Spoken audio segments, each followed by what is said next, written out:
दोस्तों पुरानी पेंशन समेत सभी तरह की पेंशन पर इस नए साल 2025 से ही 5 बड़े अपडेट सामने निकल कर आ रहे हैं। चलिए एक एक करके सभी अपडेट देखते हैं। सबसे पहला अपडेट तो देखिए आप कि नए साल में सरकारी कर्मचारियों और पेंशन भोगियों का महंगाई भत्ता कितना बढ़ सकता है और कब ये खुशखबरी मिल सकती है। डीए हाइक 2025 को लेकर लेटेस्ट अपडेट सामने आ रहा। दरअसल आपको पता होगा अब कुछ ही दिनों बाद इस नए साल 2025 का बजट आने वाला है, राइट। और इस बजट में टैक्स रहित पेंशन, ओपीएस बहाली यानी पुरानी पेंशन योजना को फिर से लागू करने और 8वें वेतन आयोग का गठन करने यानी 8th पे कमीशन लागू करने समेत सरकारी कर्मचारियों ने अपने मन की बात कही है। देश के वित्त मंत्री निर्मला सीतारमण को इस संबंध में उन्होंने पत्र भी लिखा है। मतलब पीएम मोदी तो अपने मन की बात खूब करते हैं, ठीक है, और आप और हम आम लोग उनके मन की बातों को सुनते भी हैं। लेकिन अब ये मन की बात कही है सरकारी कर्मचारियों और पेंशन भोगियों ने सरकार से अपने मन की बात कही है। तो अब देखना ये होगा कि क्या बजट में सरकार कर्मचारियों और पेंशनर्स के मन की बात को सुनती है या नहीं। इतना ही नहीं, कुछ और मांगे की गई है सरकार से कि आवश्यक खाद्य पदार्थों, दवा और चिकित्सा बीमा पर भी जीएसटी के दरों में कटौती करे सरकार। तो ये तो वक्त ही बताएगा कि बजट में सरकार क्या फैसले लेती है। फिलहाल देखिए आप पुरानी पेंशन योजना की बहाली को लेकर अभी 2025 में कर्मचारी संगठन क्या प्लान कर रहे हैं। तो एक तो देखिए आप हस्ताक्षर अभियान की शुरुआत होगी 24 जनवरी से। बिहार के सिवान से new movement for old pension scheme NMOPS की तरफ से निर्णय लिया गया 24 जनवरी से पुरानी पेंशन बहाली के लिए हस्ताक्षर अभियान शुरू करने का प्लान बनाया है। और अभी मकर संक्रांति के बाद इस संघर्ष को और तेज करने का संकल्प लिया गया, ठीक है।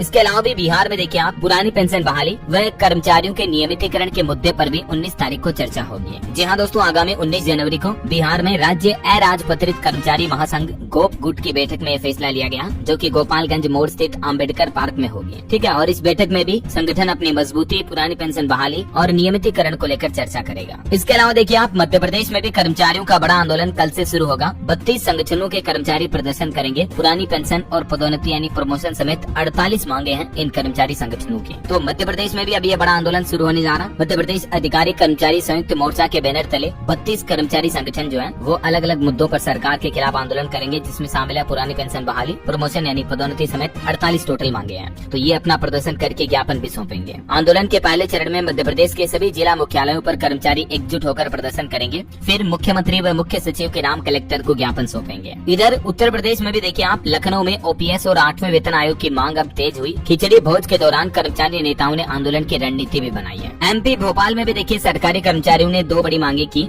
एक तो 8वां वेतनमान लागू किया जाए और पुरानी पेंशन बहाली के लिए यहाँ भी 25 जनवरी को मुख्यमंत्री मोहन यादव के नाम ज्ञापन सौंपेंगे। मध्य प्रदेश के सभी सरकारी कर्मचारियों के संगठनों ने वेतन और पेंशन को लेकर अब ये बड़ी मांग उठाई है। तो ये दोस्तों देश भर के अलग अलग राज्य में नए साल 2025-26 के दौरान अब कर्मचारी संगठन अपनी मांगे तेज करने लगे हैं। हालांकि इस बीच एक बड़ा अपडेट सामने आ रहा। पुरानी पेंशन बहाली को लेकर सरकार की तरफ से एक नया अपडेट जारी किया, बड़ा फैसला लेते हुए। अब ये अपडेट क्या तो जरा ध्यान से समझिएगा आप। वैसे तो केंद्र सरकार ने ये साफ साफ क्लियर कह दिया कि पुरानी पेंशन योजना को पूरी तरह से फिर से लागू नहीं किया जाएगा। हालांकि सरकार इसमें कुछ बदलाव करके इसे न्यू पेंशन स्कीम के तहत पेश जरूर कर रही है। और हाल ही में आपको पता होगा यूपीएस वगैरह सिस्टम भी लागू किए थे। इसी बीच अब सरकार का प्लान है दोस्तों की पुरानी पेंशन योजना में कुछ नए सुधार किए जाएंगे, जिसमें क्या क्या प्रावधान होंगे देख सकते हैं आप। एक तो सरकार का प्लान है पेंशन राशि में बढ़ोतरी करने का फैसला किया है। अब कर्मचारियों को सेवानिवृत्ति के बाद मिलने वाली यानी कि जो रिटायरमेंट के बाद मिलने वाली पेंशन होती है ना, वो उनके अंतिम महीने के वेतन का एक निश्चित प्रतिशत होगी। इससे कर्मचारियों को सेवानिवृत्ति के बाद अधिक वित्तीय सहायता मिल पाएगी। मतलब मान लीजिए रिटायरमेंट के टाइम पर तनख्वाह उनकी किसी सरकारी कर्मचारी की 50,000 थी, ठीक है,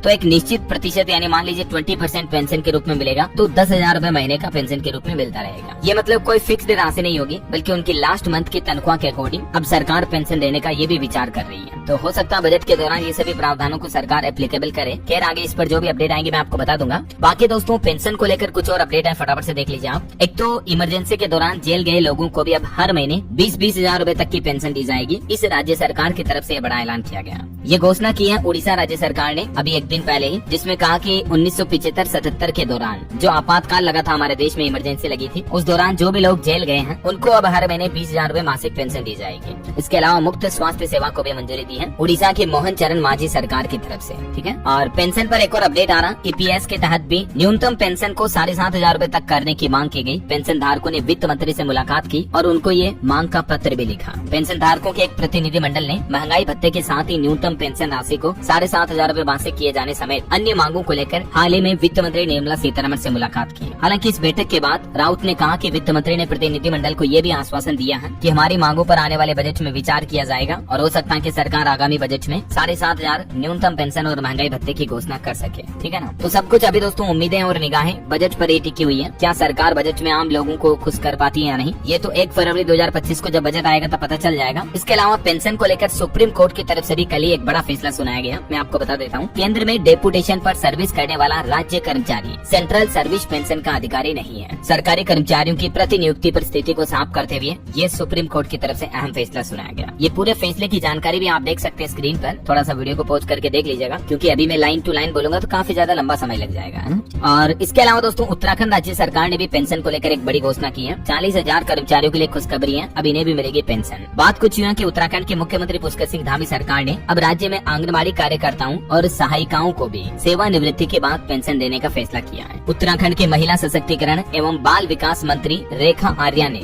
विभागीय अधिकारियों को इस संबंध में प्रस्ताव तैयार करने के निर्देश भी दिए हैं। वर्तमान में उत्तराखंड राज्य में लगभग 40,000 से ज्यादा आंगनबाड़ी कार्यकर्तियां और सहायिकाएं तैनात हैं। तो अब सरकार का प्लान है उन्हें 3 से 5,000 रूपए हर महीने पेंशन मिल सकती है, ठीक है ना? तो ये दोस्तों पेंशन को लेकर फिलहाल के लेटेस्ट अपडेट रहे इस साल 2025 की शुरुआत में ही मैंने आपको बता दिए। आगे जो भी सरकार की तरफ से बड़े फैसले लिए जाएंगे मैं आपको बताता रहूंगा। इस वीडियो को लाइक और शेयर करना, को सब्सक्राइब करके बेल आइकन जरूर दबा देना, रोजाना ऐसी इन्फॉर्मेटिव काम की जानकारियाँ देखते रहने के लिए। ओके, ख्याल